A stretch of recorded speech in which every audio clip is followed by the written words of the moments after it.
హరే కృష్ణ. మాతాజీలకి ప్రభుజీలకి అందరికీ ప్రణామాలు. ప్రణామాలు మాతాజీ. హరే కృష్ణ.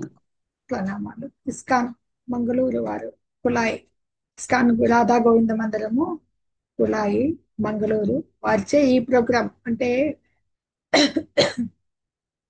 హరే కృష్ణ మనకి నిర్వహింపబడుతుంది. భక్తి సదాచార్. భక్తి సదాచార్లో భాగంగా మనం గత 5 వారాలుగా షడ్గోస్వాముల గురించి తెలుసుకుంటున్నాము. అందులో 6వ వాడైన శ్రీ రఘునాథ భట్ట గోస్వామి గురించి ఇప్పుడు తెలుసుకోబోతున్నాం అన్నమాట. ఒక శుద్ధ వైష్ణవ భక్తులైన చైతన్య మహాప్రభువుతో అనుయాయులుగా ఉన్నవారు. ఆయన గురించి తెలుసుకుంటూ ఉందాం అన్నమాట. చక్కటి జీవిత చరిత్ర ఈ భక్తి సదాచారిక కార్యక్రమంలో తెలుసుకుందాం మనము. ఓం అజ్ఞానతిమిరాంధస్య జ్ఞానాంజనశలాకయా చక్షురున్మిళితం యేన తస్మై శ్రీ గురవే నమః. శ్రీ చైతన్య మనోభీష్టం స్థాపితం యేన భూతలే స్వయం రూప కదా మహ్యం దదాతి స్వపదాంతికం. వందేహం శ్రీగురో శ్రీయుత పదకమలం శ్రీగురూన్ వైష్ణవాంశ్చ శ్రీరూపం సాగ్రజాతం సకన రఘునాథాన్వితం తం సజీవం సాద్వైతం సావధూతం పరిజన సహితం కృష్ణ చైతన్య దేవం శ్రీరాధా కృష్ణ పదాన్ సహగన లలితా శ్రీ విశాఖాన్వితాంశ్చ. हे कृष्ण करुणा सिंधो दीनबंधो जगतपते गोपेश गोपिका कांता राधा कांत नमोस्तुते. तप्त कांचन गौरांगी राधे वृंदावनेश्वरी वृषभानुसुते देवी प्रणमामि हरिप्रिये.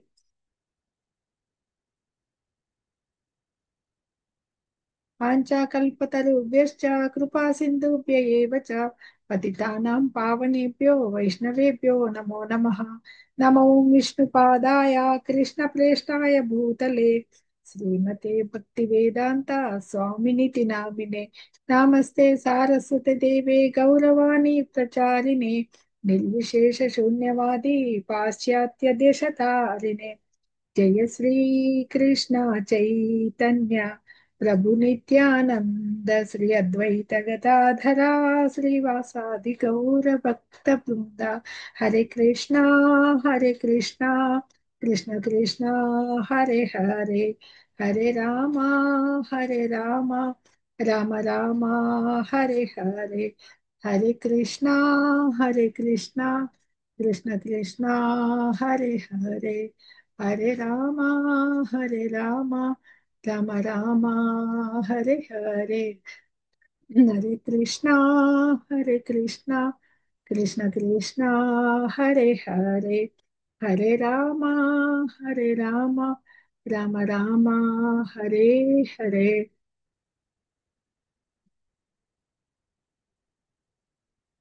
హరే కృష్ణ. భక్తులందరికీ శ్రీ రఘునాథ భట్ట గోస్వామి గురించి తెలుసుకుందాము. హరే కృష్ణ.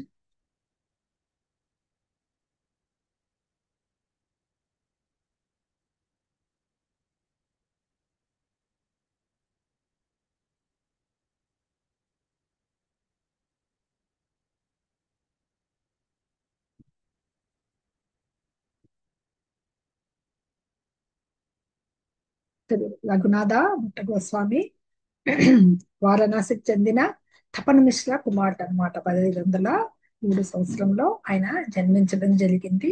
ఆయన ఎలాగా చైతన్య మహాప్రభుని కలుసుకున్నారు అనేది మనము వన్ బై వన్ చూద్దాం. చూసే ముందర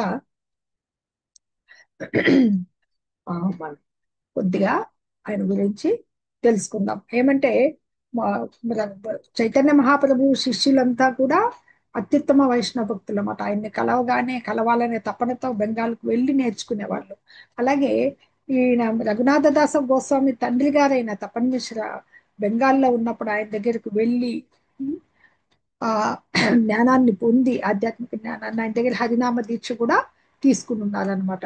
చైతన్య మహాప్రభు ఆదేశాల మేరకే చంద్రశేఖర వైద్య, ఈ మన తపన్ మిశ్రా వీరు వారణాసి అంటే కాశీలో ఉండేవాళ్ళు అనమాట, భక్తి ప్రచారం కొరకు అనమాట. ఈయన గురించి బ్రీఫ్ గా అంటే by the order of Shri Chaitanya Mahaprabhu he remained a life long brahmachari. Services ఏం చేశారు? Constant chanting of Hare Krishna and reading Shrimad Bhagavatam. In Jagannathpuri, Raghunatha satisfied Lord Gauranga by his exceptional cooking and Kirtana performance, which won him the title Kirtanacharya. When he came to Vrindavana, the Vaishnava, including Sri Rupa and Sanatana Goswami, would regularly listen to his singing of Bhagavata shlokas in 4 times, as sweet as a cuckoo. His recitation was unparalleled. Even Vyasadeva enjoyed it. He fulfilled Lord Chaitanya's order to teach the glories of and unparalleled significance of Grandharaja Srimad Bhagavatam. His tears of pure love for Radha Govinda would wet the pages. Raghunatha Bhatta was so absorbed in Krishna Katha that he never heard or spoke worldly topics. What to spoke of criticizing devotees. He believed that all Vaishnavas are sincerely serving the Lord according to their realization, and therefore one could overlook their fault. చెప్పుకుందామంటే ఈయన ఈయన మన రఘునాథ దాస్ గోస్వామి గారి కథ గురించి ముందు చెప్పాలంటే, ఆయన ఎలా వచ్చారంటే, ఈ చైతన్య మహాప్రభు వారణాసిలో వెళ్ళినప్పుడు, బృందావనానికి వెళ్ళి ప్రయాణంలో ఉన్నప్పుడు 2 నెలలు ఒకసారి తపన్ మిశ్రా వాళ్ళ ఇంట్లో ఉంటారనమాట, స్టే చేసినప్పుడు. అప్పుడు రఘునాథ భట్ట గోస్వామి వారు చిన్నపిల్లవాడు. ఆ సమయానికే ఆయన అదృష్టానికి స్వామి గారికి సేవ చేసేవారు అనమాట. ఆయన ఉచ్చిష్టాన్ని చేసేవారు, ఆయనకి పాద సంవాహనం చేసేవారు. ఈ రకంగా ఆయనతో అనుబంధం, పరిచయము ఏర్పరచుకున్నారు అనమాట. అలాగే ప్రభు కొంచెం యుక్త వయస్కుడైన రఘునాథ భట్ట గోస్వామి వారు చైతన్య మహాప్రభువును కలుసుకునే ఉద్దేశంతో ఏం చేశారంటే, అన్ని కార్యాలను ఇల్లు విడిచిపెట్టేస్తారు అనమాట. విడిచిపెట్టేసి ఒక సామాన్లు మోయడానికి మాత్రం ఒక సేవకునితో కలిసి వారణాసి నుండి బయలుదేరి బెంగాల్కు నుండి వచ్చే మార్గంలో ప్రయాణిస్తారనమాట. ఆయన అక్కడ ఒక రామనాథ విశ్వాస్ అనే వ్యక్తి ఒక ఆయన కలుస్తారు. ఆయన రామభక్తుడు అనమాట. ఆయన కలిసినప్పుడు ఆయనతో కలిసి ప్రయాణం చేసి వస్తారనమాట. వీళ్ళు వచ్చినప్పుడు ఈ రామదాసు అంతా త్యజించి ఎక్కడికి పూరికి వస్తున్నారు, ప్రభువుని కలుసుకునే చైతన్య మహాప్రభుని అనమాట.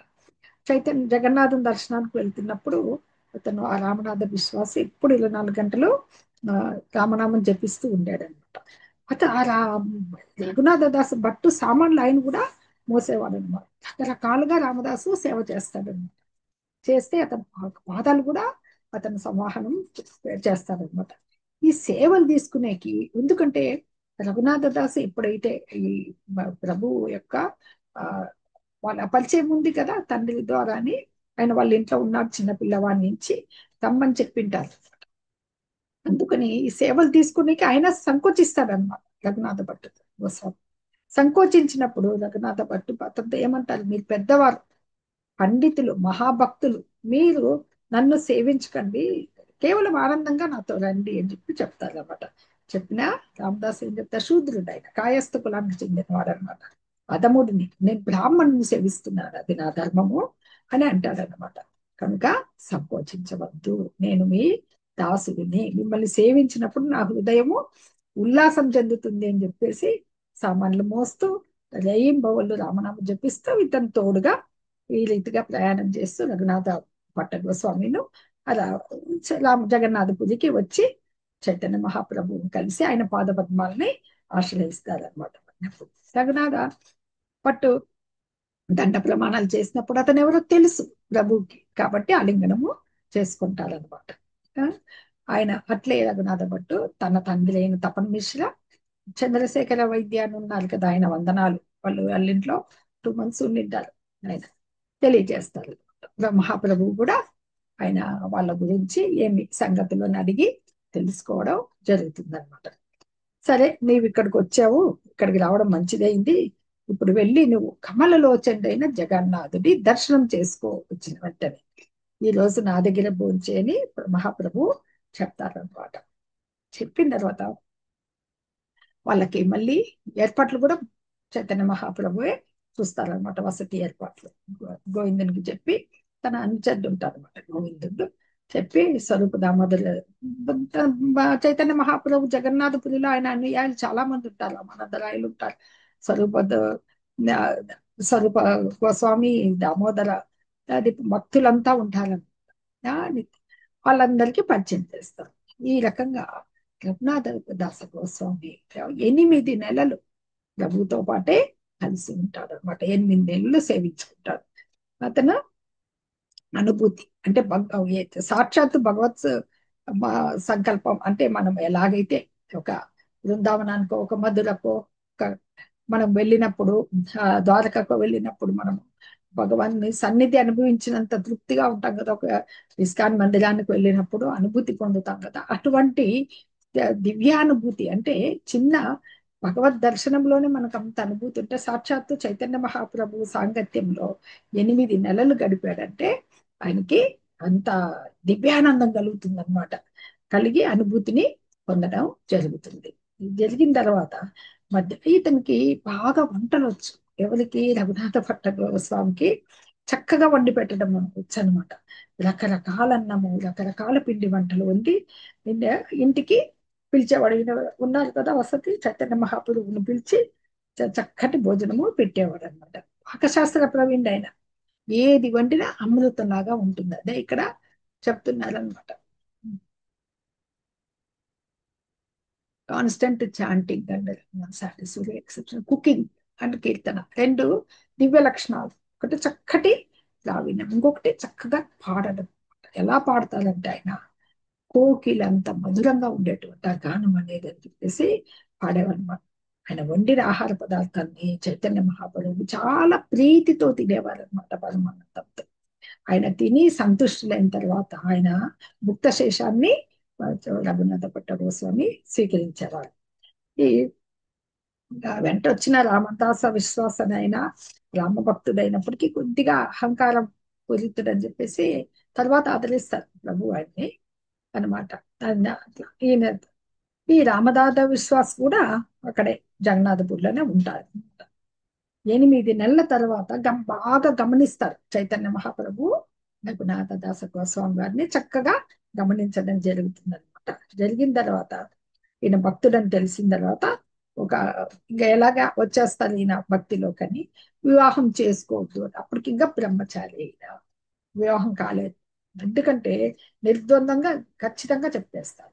అదే రఘునాథ దాస గోస్వామికి అయితే ఆయనకి వివాహం అయింది, కానీ ఆయన చాలా వైరాగ్యంతో పూరికి వచ్చి ప్రభువు అనుగ్రహం కోసం ఒకసారి మనకి ఆ చక్కటి విందు కూడా అందరికి అరేంజ్ చేసింటారు కదా. దాని తర్వాత పూరికి వచ్చి చాలా పూరి దగ్గర భిక్షం ఎత్తుకొని, అంత కోటీశ్వరుడు ఆయన, జమీందార్ల వంశంలోంచి వచ్చిన వాడు, ఆయన భిక్షం ఎత్తుకొని జీవిస్తాడు. జీవించి విడిచిపోయిన అన్నం కడిగి తింటూ ఉంటే ప్రభువు కూడా వచ్చి ఆ అన్నాన్ని తాను కూడా స్వీకరిస్తాడు. ఎంత పరీక్ష అన్నమాట, ముందు పరీక్ష గురి చేస్తారు ప్రభువు వాళ్ళకి. తన వైరాగ్యంలో సునీచైవ సపాకీచ పండిత సమదర్శిన అన్నట్లుగా అది మనకి ప్రభువు శిక్షాష్టకంలో చెప్తారు కదా మనకి. ఆ రకంగా అపిచే చేతో దర్పణ మార్జనం, ఎస్, ఓర్పు చెట్టు కంటే ఓర్పుగాను మనకి తృణాదపి సునీచేన తరోరపి సహిష్ణున మానిన మానదేన కీర్తనీయ సదాహరి. చెట్టు అంత ఓర్పుతో ఉండాలి, గడ్డిపోచ కంటే హీనంగా మనము అంత వినయంతో ఉండాలి. అప్పుడు ఆ టైంలోనే హరినామం స్తుతించేంత ఓర్పు నీకు కలిగి ఉంటుంది. అప్పుడు అందుకు అంత పరీక్షలకి గురి చేస్తారనమాట మహాప్రభు. వైరాగ్యం, దేని మీద ఆసక్తి ఉండకూడదు, భౌతికమైన విషయాల మీద. అలాంటి పరీక్షల్లో ఇతను బ్రహ్మచారి కాబట్టి ఇతన్ని మనకి రఘునాథ భట్ట గోస్వామిని వివాహం చేసుకోవద్దని చెప్తారనమాట. మహాభక్తునిగా బ్రహ్మచారిగా ఉన్నప్పుడే గుర్తించేశారు ఆయన. ఇంద్రియ భోగాన్ని ఇంకా ఆరంభించకూడదు. ఎందుకంటే ఇంద్రియ నిగ్రహం లేని వారికి వివాహము ఒక ఇది చేసుకోలేని వారికి వివాహం అనేది ఇదన్నమాట. అందుకని ఈ పరమ భక్తునిగా రఘునాథునికి అస్సలకి ఇంద్రియ భోగం అంచలేదు అనమాట. అందుకు వివాహ బంధంలోకి నువ్వు ప్రవేశించద్దు అని చెప్పేసి చెప్తారనమాట. ఎందుకంటే వివాహితుడైతే ఎక్కువగా ఆధ్యాత్మిక ప్రగతిని సాధించడానికి అడ్డంకులు ఏర్పడతాయి. భార్య పిల్లలు, బంధాలు, సమాజము, ఇవన్నీ మళ్ళీ జీవన క్రమంలో జీవించేదానికి రకరకాల ఆ పరిశ్రమ ఓదార్చుకోవాల్సి వస్తుంది అనమాట. ఈ కష్ట నిష్ఠూరాల కంటే కూడా అవివాహితంగా ఉంటే కొద్దిగా తగ్గుతాయి అన్నమాట. తొందరగా ఆధ్యాత్మిక జీవితంలో ప్రవేశించవచ్చు అని చెప్పేసి అతను కుటుంబాసక్తుడై ఇంద్రియ భోగానికి మొగ్గు చూపుతాడని చెప్పేసి ఆ విధంగా ఆధ్యాత్మిక ప్రగతి ఏమైతుంది అప్పుడు మంద కూడా అయిపోతుంది అనమాట. ఒక్కోసారి శూన్యం కూడా కావచ్చు, అయితే కావచ్చు లేకుంటే లేదనమాట. ఈ విధంగా చెప్తూ 8 నెలల తర్వాత అతను మళ్ళీ వెళ్ళిపోయేటప్పుడు వారణాసికి తిరిగి వెళ్ళాలి, తల్లిదండ్రులు ఉన్నారన్నప్పుడు ఇంటికి వెళ్ళిన తర్వాత ఆదేశం ఇస్తారనమాట. నీ భక్తులైన నీ వృద్ధ తల్లిదండ్రులని సేవించు, భగవద్ అనుభూతిని పొందిన. ఎందుకంటే వాళ్ళ తండ్రి తపన మిశ్ర వైష్ణవ భక్తులు, వాళ్ళని సేవించడం నీ ధర్మము. మన విశుద్ధ ఎవరైనా మంచి విశుద్ధ వైష్ణవం దగ్గరే నువ్వు భాగవతాన్ని అభ్యసించు అని చెప్పి రఘునాథ భట్టుకి ఉపదేశిస్తారనమాట. ఎందుకంటే దేవదేవుడైన శ్రీ చైతన్య మహాప్రభు భాగవతాన్ని నేర్చుకునే పద్ధతిని రఘునాథ భట్టాచార్యునికి ఎట్లా చెప్పాలో అందరూ గమనించుకోవాలన్నమాట. వ్యాపార ధోరణి గల వ్యక్తుల దగ్గర నుంచి కాకుండా, ఎవరంటే వాళ్ళు భాగవతాన్ని బోధిస్తుంటారు, తెలుసుకోకూడదు. పరంపరలో వచ్చిన ప్రామాణిక గురువుల దగ్గరనే మనం తెలుసుకోవాలన్నమాట. నిజమైన భాగవతం నుండే అర్థం చేసుకోవాలి అని ఉపదేశిస్తారనమాట. తల్లిదండ్రులను సేవించమని కూడా రఘునాథునికి చెప్తారు. ఎందుకంటే వాళ్ళు చైతన్యుల భక్తులు. కృష్ణ భక్తిలో పురోగమింపగలే వాళ్ళు ఎవరైనా కానీ కృష్ణ భక్తుల్ని సేవించాలి. మనకి ఆ, సాధు సంఘ, మొట్టమొదటి సాధు సంఘ కదా. అందుకని దీనికి నరోత్తమ దాస్ ఠాకూర్లు ఏం చెప్తారంటే, చాడియా వైష్ణవ సేవ నిస్తార పాయేచే కేబ. ఆత్మానుభూతి కలిగిన వైష్ణవుని మనము సేవించకపోతే లౌకిక జీవనం నుండి విడుదల కాలేము అని చెప్పేసి చెప్తారనమాట. అందుకని సాధారణ తల్లిదండ్రులను సేవించమని చైతన్య మహాప్రభు అంటే రఘునాథ భట్ట గోస్వామి తల్లిదండ్రులు సాధారణులైంటే గనక చెప్పుండేవారు కాదు. అంటే చిన్నప్పటి నుంచి దేవాది దేవుడు శ్రీకృష్ణ భగవానుడు అని గుర్తెరిగిన భక్తులు ఆ నిజాన్ని తెలుసుకుని కృష్ణ సంబంధాన్ని పునరుద్ధరించుకునేకి వారి ప్రయత్నంగా పిల్లలను కూడా కృష్ణ చైతన్యంలో పెంచాలి. అలా పెంచలేకపోతే వాళ్ళు సాధారణ తల్లిదండ్రులు అయిపోతారు. ఇక్కడ రఘునాథ భట్ట కోసం తల్లిదండ్రులు చక్కటి వైష్ణవ భక్తులు. హరినామ దీక్ష ప్రభు దగ్గరే తీసుకున్నారు. వాళ్ళ తండ్రి అయినా తపన మిశ్రుడు అనమాట. వైష్ణవులు కనుక వారిని సేవించమని ఆయన సలహా ఇచ్చారనమాట. ఇక మళ్ళీ నువ్వు జగన్నాథపురికి ఇంకోసారి రావాలి అని లాస్ట్ లో వెళ్ళేటప్పుడు చెప్తారనమాట. తర్వాత ఏమి ఇస్తారంటే ఆయన కంఠమాలు ఇస్తారు. 14 మూరలున్న తులసి మాల ఒక ప్రసాదం అనమాట. ఆలింగనం చేసుకొని వీడుకోలు చెప్తారనమాట. తర్వాత వెళ్ళిపోయేటప్పుడు చాలా రోధిస్తాడు. అన్ని రోజులు కలిసి ఉన్నాడు కదా, అనుమతిని వెళ్ళి స్వరూప దామోదర భక్తులందరినీ కూడా కలుస్తారనమాట. కలిసి వాళ్ళందరికీ చెప్పి వారణాసికి తిరిగి వెళ్తారనమాట. 4 సంవత్సరాలు ఉంటాడు వారణాసిలో తల్లిదండ్రులు సేవించుకుంటాం. తల్లిదండ్రులు వృద్ధులు అయిపోతారు. వాళ్ళు కాలం అయిపోయిన తర్వాత అప్పుడు మంచి ఆయన ఇంకా ఏం ఉపదేశించారు, మంచి వైష్ణవ భక్తుల దగ్గరే భాగవతాన్ని నిత్యాయనము అధ్యయనము చేయమని చెప్పారనమాట. ఆయన తల్లిదండ్రులు మరణించాక ఇంకా అతనికి నిర్లిప్తత వచ్చేస్తుంది అనమాట. ఇంకా అన్ని బంధాలు వదిలించుకునేసి చైతన్య మహాప్రభు దగ్గరికి తిరిగి వస్తాడనమాట. ఇది మనకి ఇక్కడ చెప్పబడుతుంది.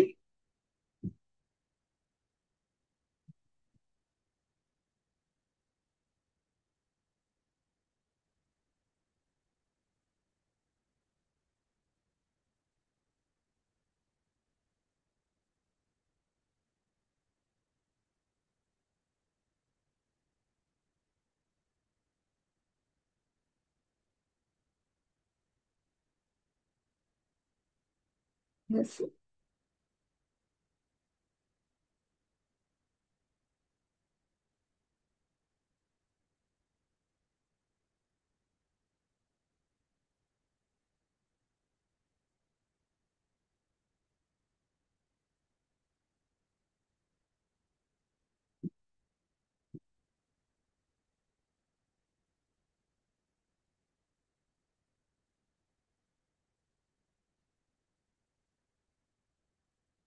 He was a scholar in all subjects, although he didn't write any books like the other Goswamis.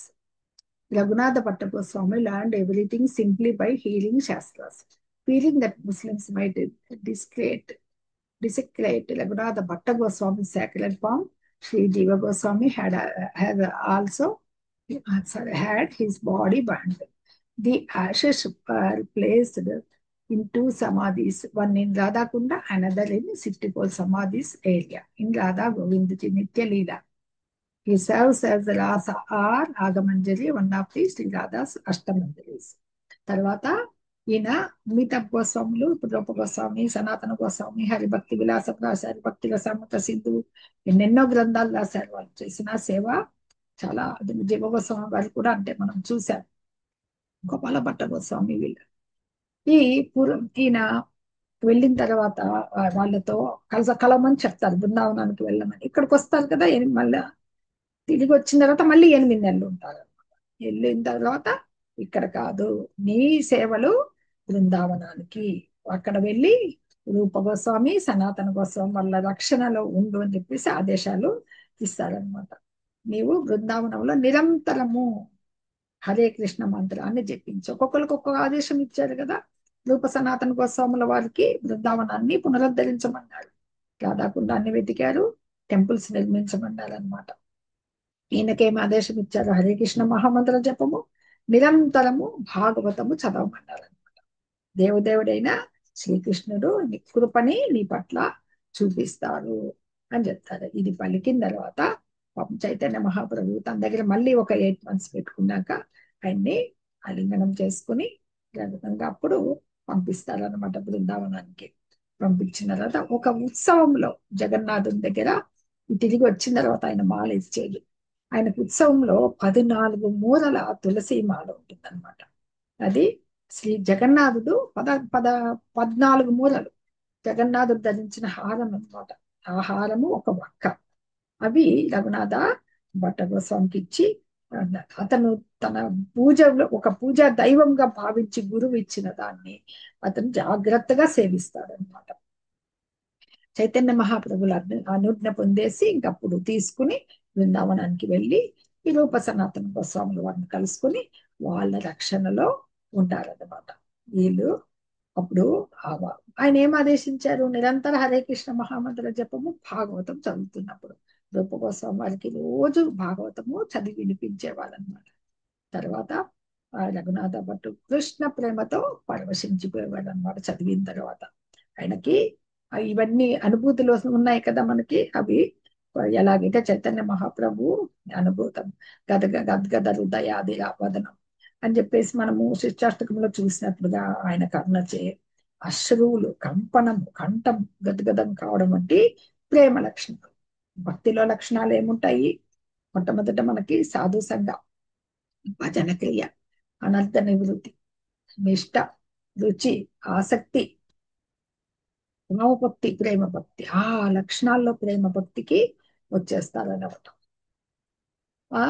ఆ వదనమంతా కంపించిపోవడము, అశ్రువులు కారడము, ఇవన్నీ లక్షణాలు. అశ్రువులు, కంపనము, కంఠము గద్గదం కావడం అంటే ప్రేమ లక్షణాలన్నీ కూడా అనుభూతమవుతాయి అన్నమాట. కళ్ళు నీళ్ళల్లో నిండిపోతాయి, గొంతు పూడుకొని పోగా అసలు భాగవతాన్ని పఠించలేకపోతే వదనం గద్గద హృదయాగిరి అసలు పఠించడానికి కూడా పూడుకొని పోయేదనమాట. అంటే భక్తి పారవశ్యంలో చదివేటప్పుడు ఆయన పూర్తిగా లీనమైపోయేవాళ్ళు అనమాట. కృష్ణ రాధాకృష్ణాలు ప్రేమ మత్తులో అనమాట. అదేని ఈయన కంఠం ఎలా ఉండేది? కోకిల కంఠం లాగా తీయగా ఉండేది అనమాట. భాగవతంలో ప్రతి శ్లోకాన్ని కూడా 3-4 రాగాలతో పఠించేవాడు. ఒక శ్లోకంతో మనం పఠించేదానికి, చదివేదానికే మనం కష్టపడుతూ ఉంటాం. అది 3-4 రాగాలతో ప్రతి శ్లోకాన్ని పాడేవాడట. ఆ పఠనం అయితే ఆయన గొంతు బాగుంటుంది కదా, వినేదానికి ఎంత మధురంగా ఉండేది అని చెప్తారనమాట. ఆయన ఆ వర్ణనలో మనకి భాగవతం అంతా శ్రీకృష్ణ లీలలతో నిండి ఉంది కదా. అక్కడక్కడ మనకి కృష్ణ లీలలతో పాటు శ్రీకృష్ణుని సౌందర్యం వస్తుంది. ఆయన సర్వాకర్షితుడు కదా. ఆ శ్రీకృష్ణుని సౌందర్యము, మాధుర్యం గురించి ఆ చదివేటప్పుడు గాని వినినప్పుడు గాని అతనికి ప్రేమ పారవశ్యం కలిగేసి అంతా చుట్టుపక్కల అంతా సమస్తం మర్చిపోయేవాడు అనమాట రఘునాథ భట్ట గోస్వామి. మర్చిపోయిన ఈ విధంగా పూర్తిగా గోవిందుని పాదపద్మాలకి శరణాగతుడైపోయాడు అనమాట. ఆ పాదపద్మాలే ఆయనకి ప్రాణమైపోయాయి. అంటే గోస్వాములు ఎంత లీనమయ్యి బృందావనంలో జీవించమని గురువు ఆదేశాన్ని పాటించి ఆ బృందావనంలో ఇలా జీవించారనమాట. ఆ తర్వాత తదనంతరము రఘునాథ పట్టు భగవంతుని గోవిందుని కొరకు ఒక ఆలయం నిర్మిస్తాడు ఆయన తన శిష్యుల ద్వారా అనమాట. రకరకాల ఆయన నగలు చేపిస్తారనమాట. వేణువు, మకర కుండలాలతో పాటు ఎన్నో ఆభరణాలు చేయించి గోవిందుని కొరకు తయారు చేస్తారు. ఈయన ఎంత దీంట్లో ఉండేవాళ్ళు అంటే ఆ ఆ మత్తు అనేది ఎలా ఉండేదంటే భగవంతుని గురించి భౌతిక జగత్తులో చుట్టూ ఏం జరిగేది ఆయనకి తెలిసేది కాదు. అయితే భౌతిక జగత్తు గురించి ఏది వినేవాడు కూడా కాదనమాట, మాట్లాడేవాడు కాదు. కేవలం కృష్ణుడి గురించే చర్చిస్తూ రేయింబవళ్ళు ఆ దేవదేవుని సేవిస్తూ ఉండేవాడు అనమాట. అలాగే వైష్ణవ నిందన గాని వైష్ణవం చెడు ప్రవర్తన గురించి మాటను కానీ మనకి అపచేస్తుడు చాచారం అన్నట్లుగా అస్సలు వైష్ణవం చెడు ప్రవర్తన గురించి మాటను కానీ అతడు వినేవాడే కాదనమాట. ప్రతి ఒక్కరూ కృష్ణ సేవలో నెలకొని ఉన్నారని మాత్రమే ఆయనకి అర్థమయ్యేదన్నమాట. అతనికి ఇంకేం తెలియదు అతను. అంటే వైష్ణవులకి హానికరమైంది ఏది కూడా రఘునాథ భట్టు ఏనాడు చేయలేదు.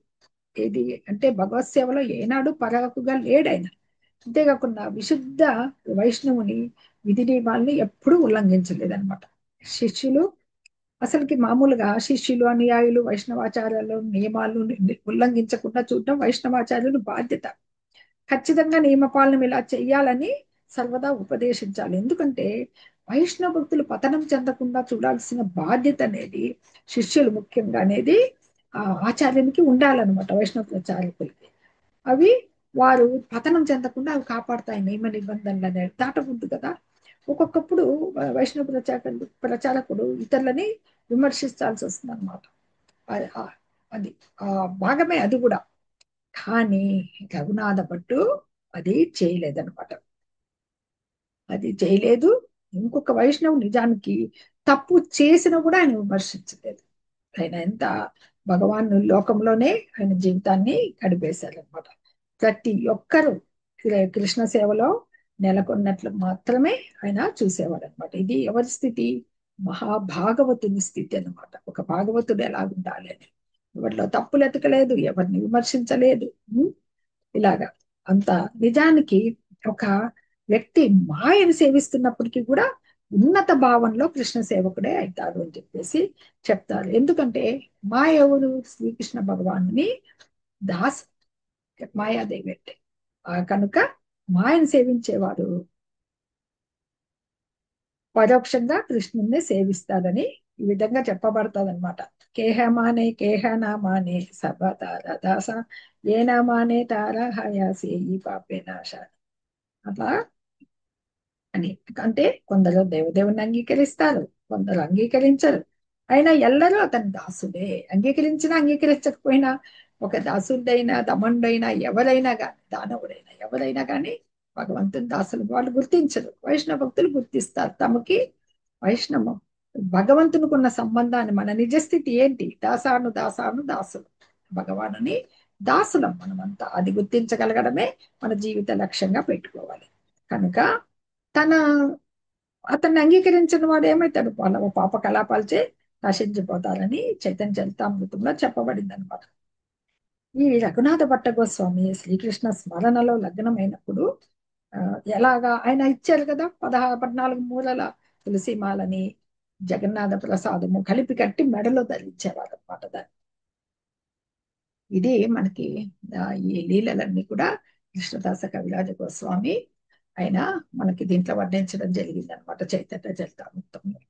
ఆయన ఏ పుస్తకాలు రాయకపోయినప్పటికీ నిరంతర కృష్ణ భక్తులు ఒక మంచి టెంపుల్ కట్టించారు. ఆయన కట్టించిన తర్వాత ఆయన ఉన్నప్పుడు ఈయన కొంచెం తర్వాత జీవ గోస్వామి ఏం చేశారంటే ఈ ఆయన చనిపోయిన తర్వాత ఆయన తిరోగమనం వాళ్ళంతా లీనమైపోతారు. గోలోక బృందావనానికి చేరిన తర్వాత ఆయన ఈ ముస్లిమ్స్ వాళ్ళతో ఆయన అపవిత్రమైతుందేమో అని ఆయన ఆశిస్తున్నారు. అంటే మన ఆయన దీని మీద అస్థికల మీద వాళ్ళకి ఆయనని దహన క్రియలు అయిన తర్వాత రెండు చోట్ల సమాధి కట్టిస్తారంట ఆయనకి.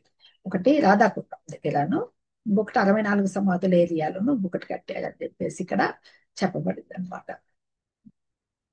మనకి వీళ్ళంతా అష్టమంజలిలో మనం రూపమంజలి అని చెప్పుకుంటాం కదా, ఈయనని రాగమంజలిగా గుర్తించారనమాట. రాగమంజలి అని చెప్పేసి రాధాదేవి రాగమంజలి నిత్యలీలలో అని చెప్పి ఇక్కడ చెప్పబడుతుంది. ఇది స్థూలంగా రఘునాథ భట్ట కోసం ఒక శుద్ధ వైష్ణవుడి కథ అనమాట. ఎలాగా మనకి భగవంతుడితో, ఇది మన చైతన్య మహాప్రభువుతో ఆయనకి గల సంబంధం ఏమి, ఆయన ఎలాగా ఆయనతో కలిశారు, ఎలాగా ప్రభు ఆదేశాలు ఎలాగైతే సనాతన కోసం వాళ్ళు పూరికి వచ్చి కలుసుకున్నారు, ప్రభు ఆదేశాల మేరకు వాళ్ళని ఉద్ధరించారు, అలాగే బృందావనానికి వెళ్ళి ఉన్నారు. ఈయన కూడా బృందావనంలో ఈ గోస్వాములందరూ కూడా అక్కడే నివసించడం జరిగింది అనమాట.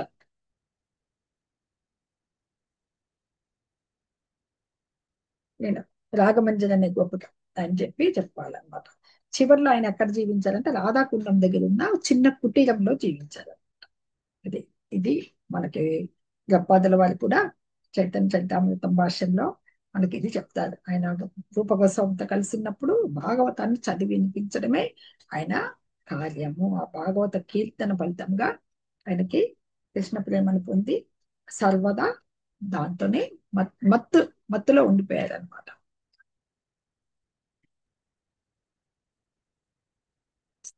హరే కృష్ణ.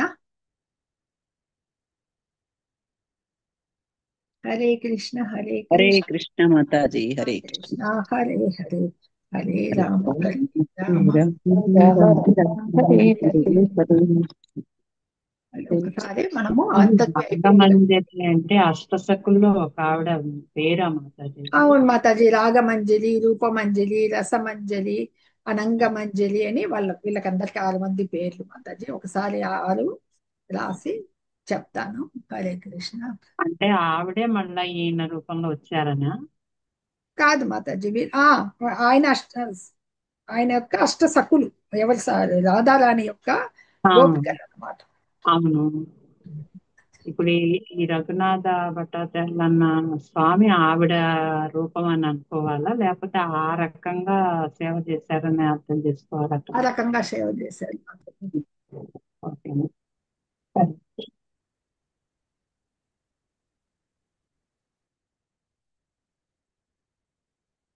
మాతాజీ రికార్డు ఉంది మాతాజీ. హరే కృష్ణ. అది స్టాప్ చేస్తున్నాను మాతాజీ.